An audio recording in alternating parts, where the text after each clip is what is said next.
Quero saudar a todos os irmãos com a paz do Senhor Jesus. Graças a Deus por mais uma oportunidade de estarmos compartilhando a palavra de Deus. Estarmos novamente falando sobre a vida conjugal, a vida familiar.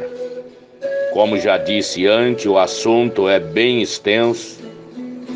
Há vários fatores que governam, que regem, que dão as diretrizes do casamento. E nós não conseguiríamos esgotar os assuntos em relação ao mesmo.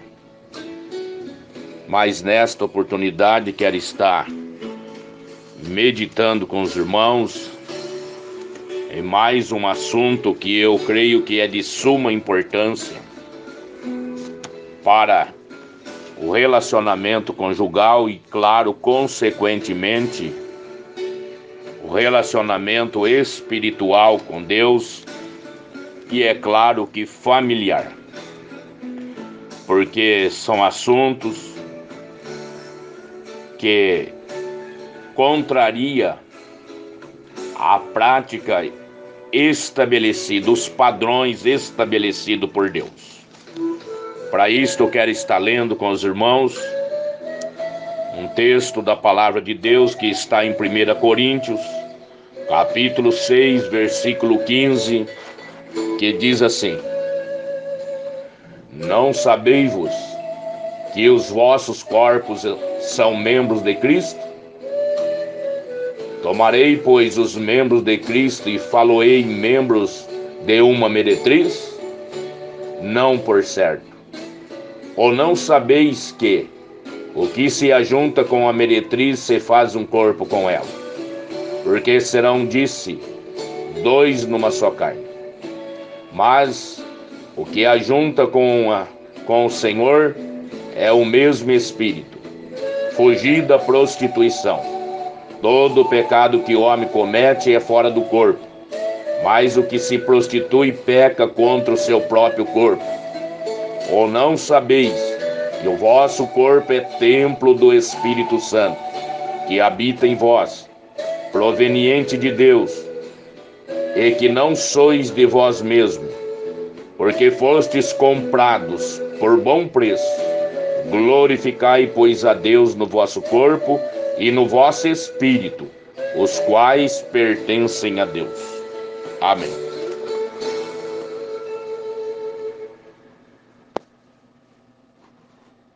O texto que acabamos de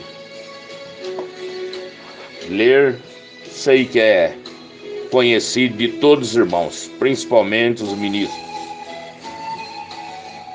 E como já falamos em mensagens anteriores, os problemas nos vínculos efetivos e no relacionamento conjugal também pode estar ligado a práticas que transcendem o padrão determinado, estabelecido por Deus, que contraria o modelo do amor conjugal e puro. Toda relação sexual fora do compromisso do casamento entre um homem e uma mulher, é claro, sem dúvida, foge ao projeto de Deus e traz consequências irreparáveis. Porque Romanos 6,23 diz que o salário do pecado é a morte.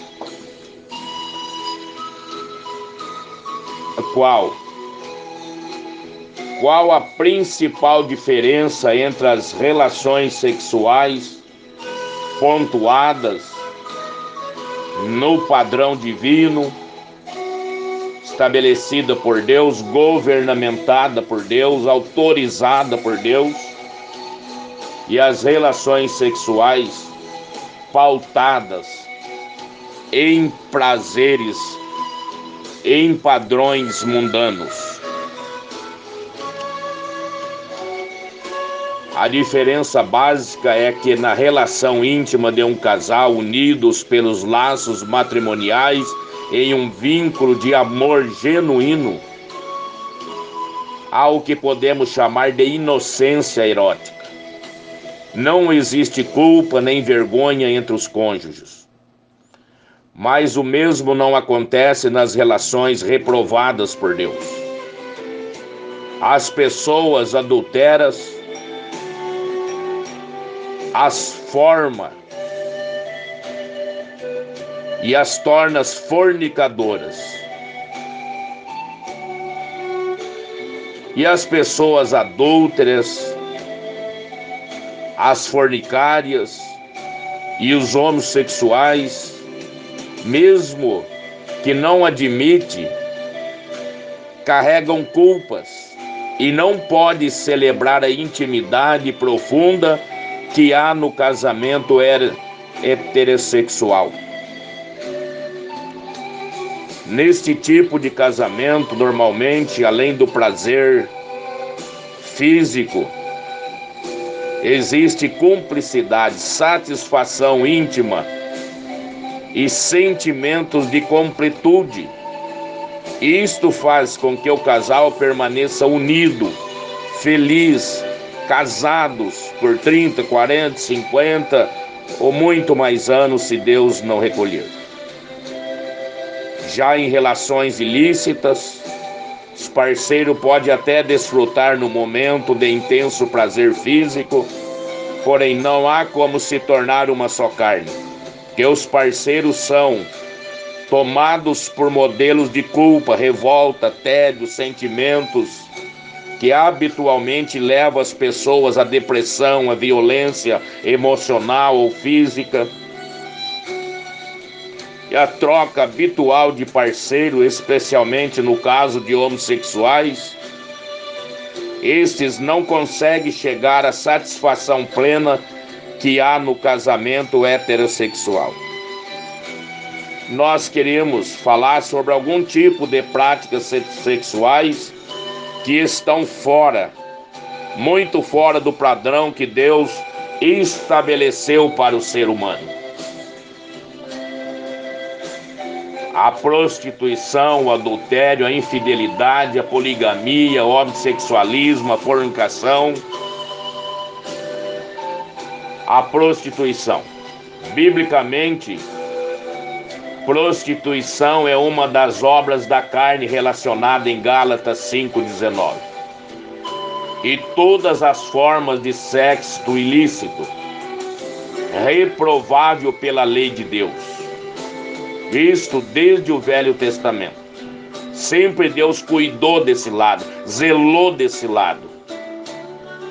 Levíticos 18.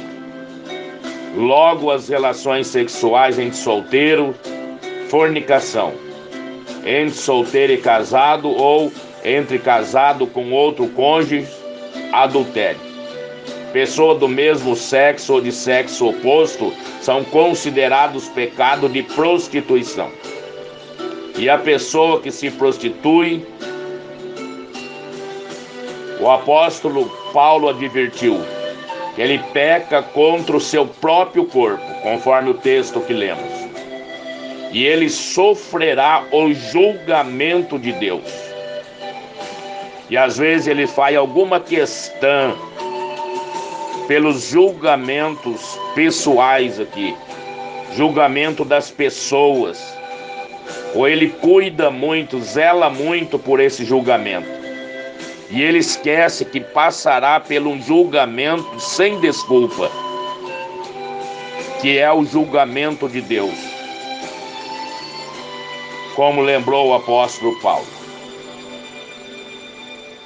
1 Tessalonicenses 4, 3-5 diz que esta é a vontade de Deus, a vossa santificação, que vós abstenhais da prostituição, que cada um de vós saiba possuir o vosso vaso em santificação e honra, não na paixões de concupiscência, como os gentios, que não conhece a Deus.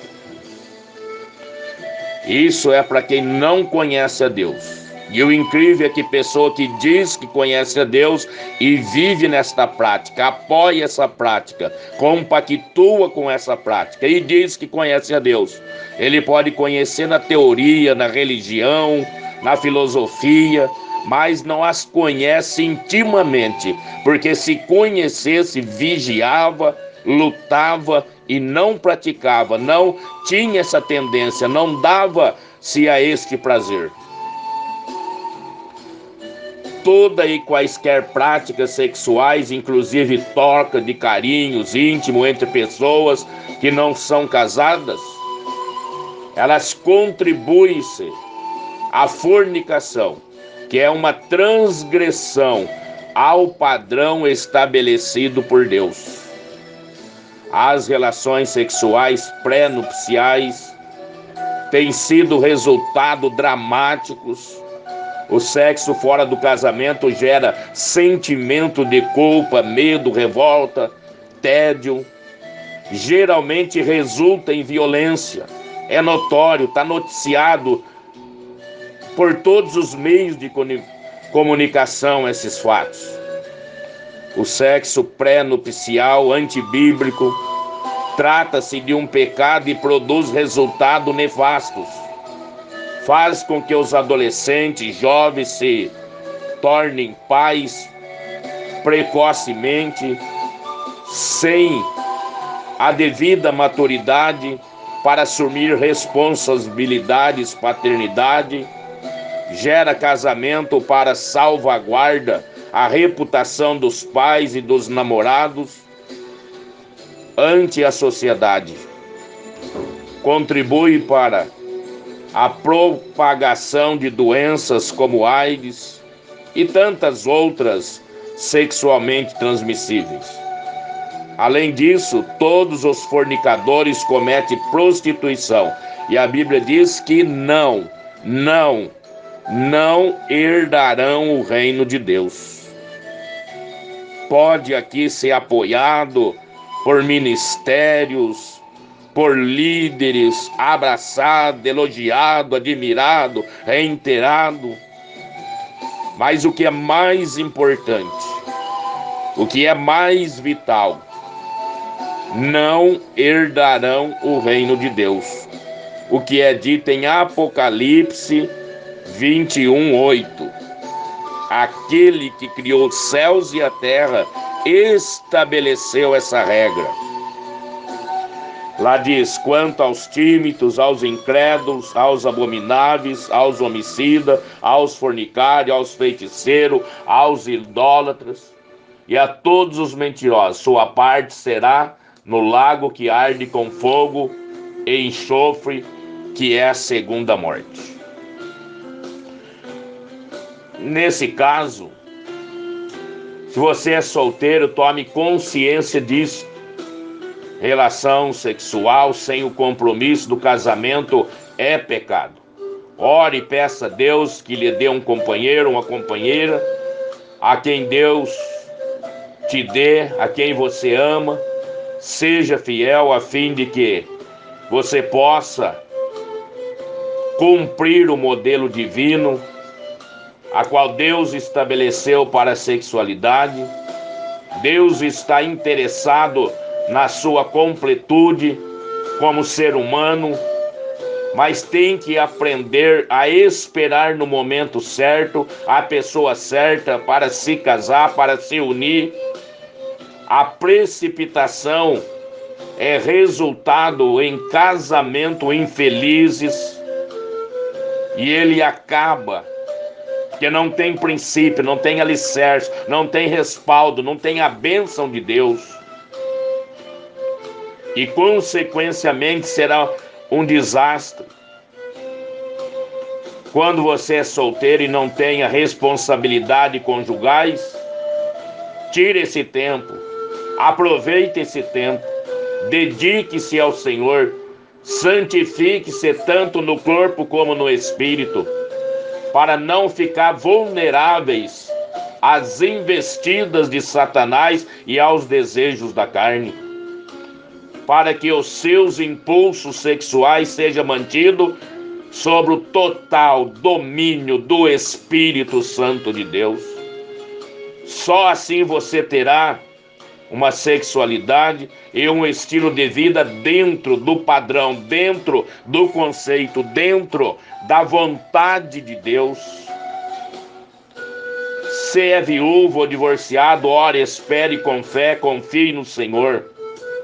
Se antes de converter-se ao Evangelho tinha uma vida sexual ativa, sem ter casado, peça a Deus que lhe dê um cônjuge e seja fiel a ele ou a ela. Assim a sua vida conjugal dará bom exemplo para toda a sociedade permissiva. Agindo assim, a sua sexualidade estará dentro do padrão estabelecido por Deus. E a mais comum, o adultério é a relação ilícita que ocorre na sociedade atual, que parece ser normal, o que alguns, infelizmente, que diz serem cristãos, diz: não aguentei, sou homem. E começa a arrumar amuletos para essas desculpas. Estão abraçando como coisas normais, jogando a culpa no cônjuge. Mas para isso vamos deter-nos segundo a palavra de Deus. A sua ocorrência vem, nesse caso, aumentando cada dia mais. E nunca antes houve bombardeio tão intenso sobre o casamento. Jamais foram vistos tanto divórcio como nas últimas décadas.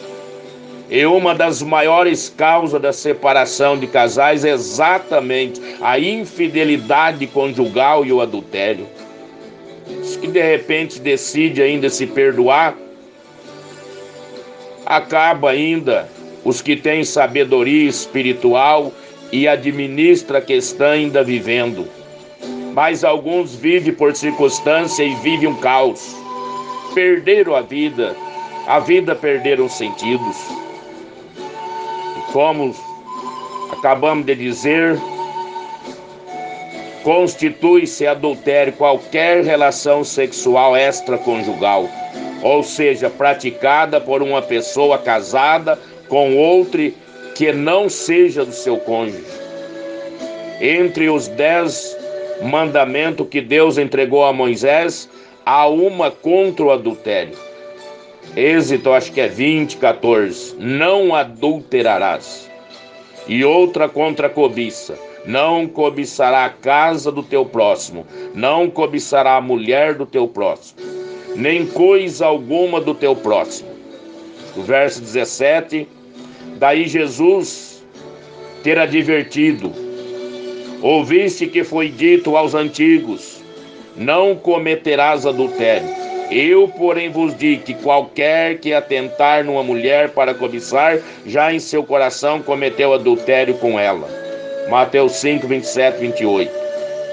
O adultério, ele é tão abominável aos olhos de Deus, que em toda a Bíblia, ele há registros severos do juízo para quem comete este ato pecaminoso.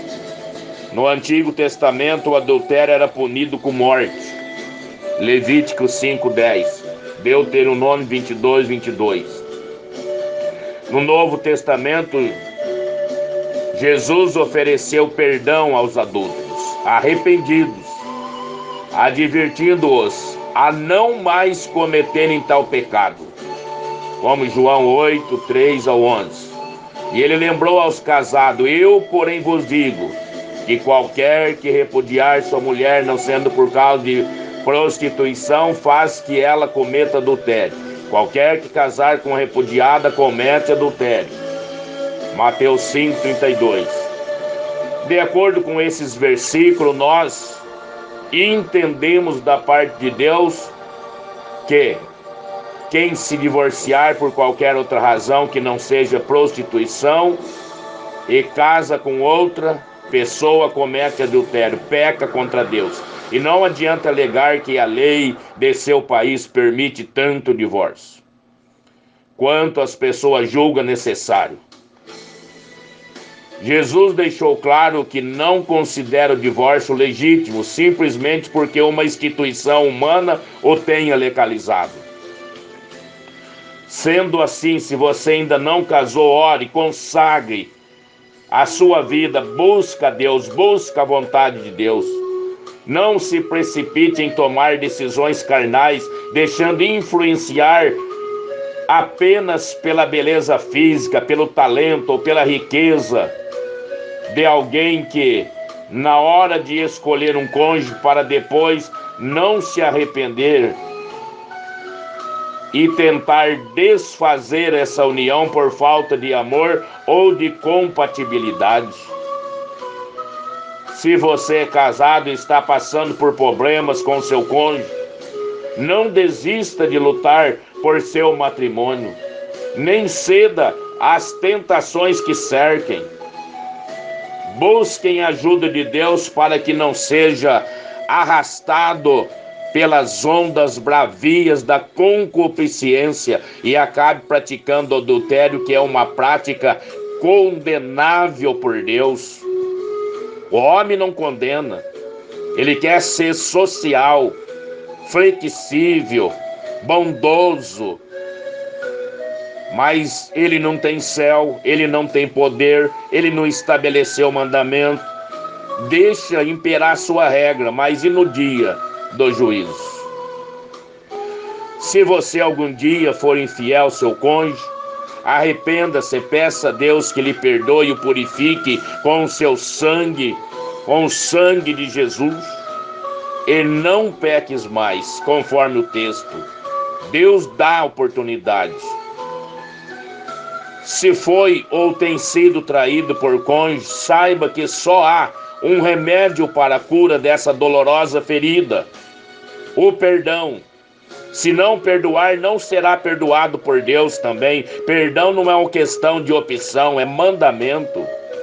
Mateus 6,15. E terá de viver lamentando-se, arrastando um passado, um fardo, entregue à amargura, que é uma porta aberta para a ação de Satanás na vida da pessoa que não perdoar, conforme Hebreus 12,15. Perdão traz cura, restauração. Eis que porque devemos pedir a graça de Deus para perdoar nossos cônjuges. Desta forma estaremos desfazendo, desamarrando, derrotando os laços malignos da infidelidade conjugal e evitando consequente destruição de muitos casamentos. E a poligamia? São tantos assuntos que nós não ouvimos nos últimos dias. Poligamia, alguém pode perguntar, mas o que quer dizer de casos como dos patriarcas, dos reis de Israel, de outros homens da história bíblica que tiveram mais de uma mulher? A resposta é clara. Deus condena a poligamia, a união conjugal de mais de um cônjuge, simultaneamente. Na civilização antiga, as famílias eram organizadas em tribos e viviam sob o regime do patriarcado, que dava aos homens poderes sobre a família e domínio sobre a mulher. A poligamia era livremente praticada naquela época porque ainda não havia sido revelada as leis divinas que regem os relacionamentos e outros aspectos da vida. O padrão de comportamento ético e moral da população da época era baseado em questões culturais no senso comum. Ainda assim, a lição bíblica é clara: A poligamia causou graves problemas aos relacionamentos familiares. Ao verificarmos isso desde o Antigo Testamento, na história dos patriarcas e dos reis de Israel. Por exemplo, o nascimento de Ismael, filho de Abraão, teve com Agar, uma escrava, gerou tanto ciúme e rivalidade em Sara, a esposa legítima do patriarca, que Agar foi expulsa da casa com o filho, e o patriarca teve de separar-se de Ismael de vez. Gênesis 16, 1, 9, 21, 8 ao 14. O ciúme que as irmãs Raquel e Léia tinham do marido Jacó causou inúmeros problemas familiares a elas e aos filhos e aos patriarcas. Gênesis 30. O menosprezo que Ana sofreu por parte de Penina, concubina de seu marido, Eucana, causou àquela mulher muito sofrimento. 1 Samuel 1. Salomão, por motivos políticos, casou-se com 700 princesas e teve 300 concubinas. E acabou adorando outros deuses, desobedecendo ao Senhor e sofrendo graves consequências. 1 Reis 11, 1 a 11. Os países muçulmanos ainda hoje adotam a poligamia por uma questão cultural. Porém, só a família monogâmica tem a chance de manter um relacionamento estável, tanto na área espiritual como na emocional. Porque estes foi o padrão estabelecido por Deus.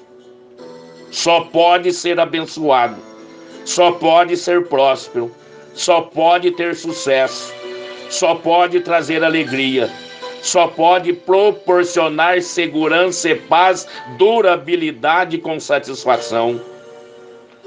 Para o relacionamento entre o homem e a mulher, padrão reafirmado por Jesus em Marcos 10, 7 a 8, por isso ele diz: deixará o homem, seu pai e sua mãe, e unir-se à sua mulher, e serão dois numa só carne. E assim já não serão dois, mas uma só carne. Jesus enfatizou o casamento de um homem com uma mulher e não o casamento de um homem com várias mulheres, ou vice-versa. E condenou o adultério, Mateus 5, 27 em diante. João 8, 11. O apóstolo Paulo esclareceu isto aos irmãos em Cristo. Ele diz: não sabeis vós que o vosso corpo são membro de Cristo? Tomareis, pois, o membro de Cristo, far-lo-eis membro de uma meretriz? Uma pergunta, julgue ela, dentro do contexto bíblico estabelecido por Deus. Aí ele completa: não por certo, ou não sabeis que o que ajunta com a meretriz se faz corpo com ela? Porque serão, disse, dois numa só carne. Fugir da prostituição, todo o pecado que o homem comete fora do corpo, mas o que se prostitui peca contra o seu próprio corpo. Este e vários outros textos sagrados condenam o sexo entre pessoas solteiras, fornicação, as relações extraconjugais, adultérios, poligamia, ou incesto e outras práticas sexuais, contraria aos princípios estabelecidos, firmados por Deus, como Êxodo 20, 14, 17, Levítico 18, Deuteronômio 22, 1 Timóteo 3, 2 ao 12, Titos 1, 6. E o homossexualismo? Ele é uma prática sexual entre pessoas do mesmo sexo, condenada em Levítico 18, 22, com varão te não deitarás como se fosse mulher, abominação é.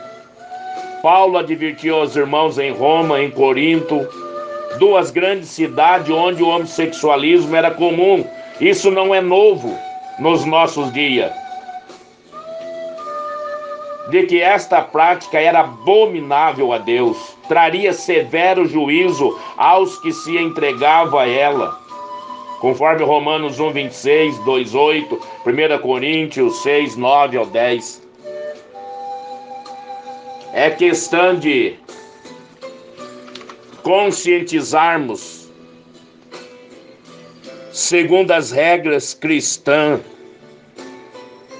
Aí nós temos um texto que diz: não erreis, nem os devassos, nem os idólatras, nem os adúlteros, nem os afeminados, nem os sodomitas, nem os ladrões, nem o avarento, nem os bêbados, nem os maldizentes, nem os roubadores herdarão o reino de Deus. O corpo não é para a prostituição, conforme nós entendemos na palavra de Deus, senão para o Senhor, e o Senhor para o corpo.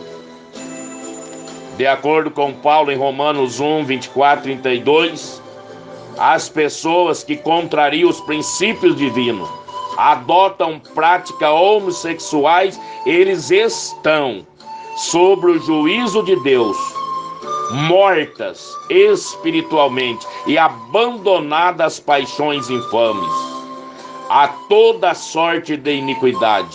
A perversão é uma disposição mental reprovável. Além disso, serão punidos posteriormente com a condenação ao inferno e à morte eterna. Claro que todos conhecem algum homossexual, diga-lhe que Deus tem perdão para ele em Cristo, se ele se arrepender de seus pecados, abandonar as práticas homossexuais. Porém, se ele não estiver interessado na salvação, ore muito pela pessoa, porque tem uma alma. Que nós também não devemos compactuar ou associar, conforme diz a Bíblia, com os devassos e com os que prostituem, conforme 1 Coríntios 5, 9, para não aprendermos seus maus caminhos e sermos influenciados pelos seus valores distorcidos. E as paixões infames, que é Romanos 1, 26 em diante lá. Pelo que Deus abandonou as paixões infames, porque até as suas mulheres mudaram o uso natural, ao contrário à natureza. E semelhantemente, também os varões, deixando o uso natural da mulher, inflamarem sua sexualidade uns para com os outros, varão com varão, cometendo torpeza, receberão em si mesmo a recompensa que convinha aos seus erros. Esse texto bíblico deixa bem claro, sem errar, sem torcer, sem facilitar, que o uso natural se refere à intimidade entre um homem e uma mulher, relações heterossexual. Condena, portanto, especificamente as relações homossexuais. Na linguagem paulina, o homossexualismo feminino ou masculino. Ele é reprovado nos versículos 26 e 27 de Romanos 1. É uma torpeza, algo vil, abominável, repugnante, desprezível, imundo, que traz um juízo divino rigoroso sobre os que praticam tal imoralidade. E é evidente, máxima da degeneração humana por causa do abandono de Deus, por substituir a ordem de Deus, estabelecer o seu juízo, estabelecer a sua regra, estabelecer o seu método e dar as suas sentenças, deixar de lado aquilo que Deus estabeleceu, empunhar as suas leis. abandonou os princípios de Deus, ficou com seus conceitos, facilita, abre porta, arruma desculpa, arruma amuleto. Isso é o abandono de Deus e desprezo dos princípios que Ele estabeleceu para uma vida saudável, plena, feliz, segundo a palavra de Deus.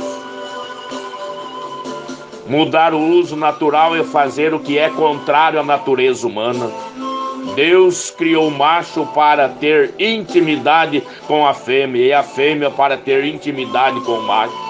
Relação sexual entre fêmea ou entre macho são contrárias à natureza, aos princípios que Deus estabeleceu para o relacionamento humano e serão punidos agora e no porvir. Uma outra questão, aproveitando aí a nossa oportunidade para estarmos ainda na continuidade, tratar um pouco sobre os vínculos entre pais e filho. Numa próxima oportunidade, que Deus nos conceder em outras mensagens, mas que fique na nossa memória, no nosso conceito, nos nossos padrões divinos, aquilo que Deus estabeleceu, porque é o único meio de sermos vencedor, é o único meio de nós podermos caminhar conforme Deus agrada e sermos vitoriosos. Nunca desmerecer os princípios de Deus, nunca facilitar nada por nada para agradar alguém, porque para nós importa agradar a Deus. Quando os apóstolos estavam ali presos, foram soltar, disseram para eles que eles não falassem mais do nome de Jesus. Aí eles disseram: importa obedecer a Deus e não os homens. Que Deus nos ajuda a ter esse princípio. Que Deus nos dê graça, no nome do Senhor Jesus Cristo. Que Deus abençoe a todos. Amém.